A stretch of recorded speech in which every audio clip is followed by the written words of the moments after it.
तू आधी ती अंगातली कापडं काढ. गड्या माणसासारखी दिसतीस. तरी मला वाटलंच ही संगी आलती म्हणजे काहीतरी आग लावूनच गेली असेल. असं काय चुकीचं बोलली ग ती? तशी पोरीच्या जातीला कशाला पाहिजे असली थ्यार? काय झालं सकाळी सकाळी एवढ्या मालिकेची काय बडबड चालली? आईला सांगा की कोणाचं बी ऐकते आणि मला येऊन बोलते. शैला काय झालं? अहो आता मी दाब बी घालायचं नाही काय? अगं पण झालं तरी काय ते तर सांग. अव संगी आली होती. ती म्हणत होती आपली अंजी गडी माणसासारखी कापडं घालून टेंबीवर पळायला जाते. गावातल्या बाया चर्चा करीत होत्या आज.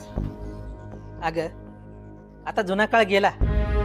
पोरींनी फक्त चूल आणि मूल सांभाळायचे दिवस गेले. आता पोरी पोरांच्या खांद्याला खांदा लावून सगळ्या क्षेत्रात नाव मोठं करतात. अगं आपल्याला तर अभिमान वाटायला पाहिजे. आपली पोरगी आर्मी भरती होणार आणि अख्ख्या तालुक्यात नाव काढणार. आणि राहिला प्रश्न कपड्यांचा, तिनं घातलेली कापडं अंग भरून तर आहेत ना. मग तुम्ही घाला तिला पाठी.